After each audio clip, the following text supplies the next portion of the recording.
सभापति जी, मैं समझता हूं ऑपरेशन सिंदूर चलाने की ज़रूरत इसलिए पड़ी कि पहलगांव का अटैक हुआ और सबसे पहले पूरा देश इस बात को जानना चाह रहा है कि आखिर ये अटैक हुआ क्यों, आखिर इंटेलिजेंस फेलियर इतनी कैसे हुई। घटना के कई महीने बाद लेफ्टिनेंट गवर्नर साहब कहते हैं कि मेरी गलती है, तो मैं सरकार से पूछना चाहता हूं आखिर उनकी गलती, हालांकि केवल उनकी गलती नहीं है, ये गलती लेफ्टिनेंट गवर्नर साहब से लेकर दिल्ली के गृह मंत्रालय तक की है, तो आखिर क्या कार्रवाई की। इसलिए इस मौके पर सबसे पहले जो 26 लोग शहीद हुए हैं देश के, उनको मैं श्रद्धांजलि सुमन अर्पित करता हूं। सेना की वीरता, बहादुरी, पराक्रम की जितनी भी तारीफें की जाएं, मैं समझता हूं सदन के पास वो शब्द नहीं है जो उनकी बहादुरी की तारीफ कर सके। इसलिए क्योंकि श्रद्धेय नेताजी ने रक्षा मंत्री रहते हुए सेना के मनोबल को बढ़ाने के लिए जो काम और प्रयास किया था वो अविस्मरणीय है, कभी कोई भूल नहीं सकता, विशेषकर सैनिक लोग। और उन्होंने कहा था रक्षा मंत्री रहते हुए कि हमारे देश के सामने हमारे सैनिक इतने बहादुर हैं कि जब जब लड़ाई सेना को लड़नी पड़ी तब तब हमारे देश को कभी हार का सामना नहीं करना पड़ा। वहीं श्रद्धेय नेताजी ने इस बात को भी कहा कि जब जब देश के नेतृत्व को वार्ता की जरूरत पड़ी तब तब अक्सर हम वार्ता में हारे हैं। जहां हम लोग इतने पराक्रमी सैनिक, इतना सफल सिंदूर ऑपरेशन कि किसी को हवा भी नहीं लगी और सारे आतंकी ठिकानों पर पूरी तरह से नेस्ते नाबूद भी किए, वहीं सभापति जी जहां पूरे 140 करोड़ देशवासी, चाहे हिंदू हो, मुस्लिम हो, सिख हो, ईसाई हो, बौद्ध हो, पारसी हो, जैनी हो, देश के एक एक नागरिक ने इस घटना के बाद सेना के साथ और देश और प्रधानमंत्री जी के साथ रहने का फैसला लिया और पूरे देश के लोगों ने कहा कि प्रधानमंत्री जी आगे बढ़ो, पूरा देश आपके साथ है।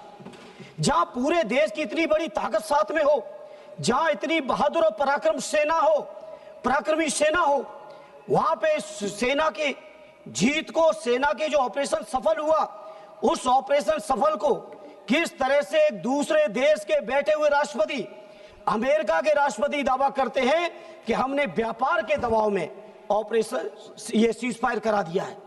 मैं समझता हूं ये हमारे देश के लिए पूरी शर्म की बात है। हमारे प्रधानमंत्री जी घोषणा करते, कोई दिक्कत नहीं थी, जहां चुनाव के समय पाकिस्तान ऑक्युपाइड कश्मीर को हम छीन के लाएंगे, एक हेमराज जवान के बदले हम 10-10 जवानों को मार के आएंगे, इस तरह के जो जज्बाती नारे देने वाले हमारे माननीय प्रधानमंत्री और उनकी पूरी पार्टी और सरकार, वहीं पे आप सोचिए हमारे देश की अखंडता और संप्रभुता आज कहां खड़ी है कि लगातार एक बार नहीं, 2 बार नहीं, 3 बार नहीं, अमेरिका के राष्ट्रपति ने 26 बार इस बात की घोषणा की है कि पाकिस्तान और भारत के बीच सीज फायर कराने वाले हमें। यह हमारे 140 करोड़ देशवासियों के लिए शर्म का विषय है और सरकार मौन है पूरी तरह से।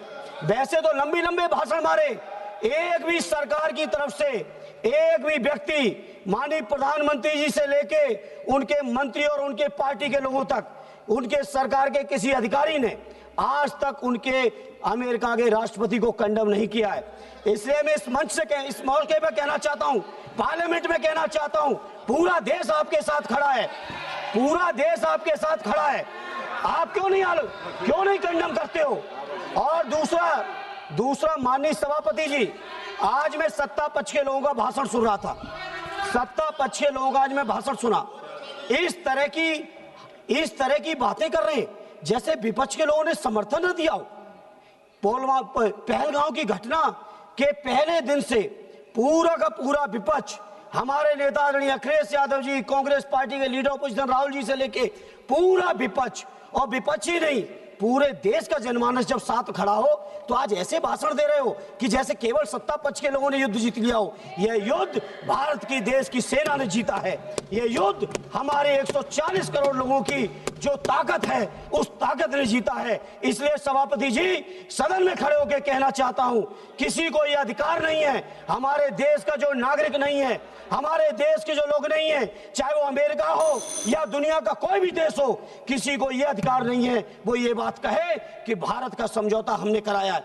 नेहरू जी को आप लोग दिन भर खड़े होकर आलोचना करते हो, लेकिन मैं फक्र के साथ कहता हूं, चाहे नेहरू जी रहे हो, चाहे लोहिया जी रहे हो, चाहे उस समय के कांग्रेसी रहे हो, चाहे समाजवादी रहे हो, धन्यवाद। ये सभापति जी जहां आज इस मौके पर आज तक आलोचना नहीं कर पाए आलोचना, नहीं कर पाए, आज जाके कर रहे हो, नहीं कर पाए आलोचना।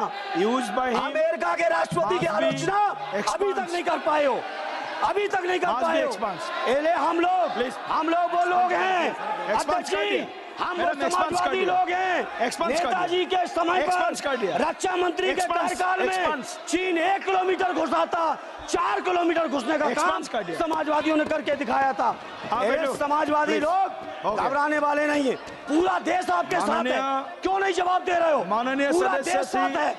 140 जुगल किशोर जी और ऐसी खबरें देखने के लिए सब्सक्राइब बटन को दबाएं, फिर बेल आइकन की घंटी दबाएं।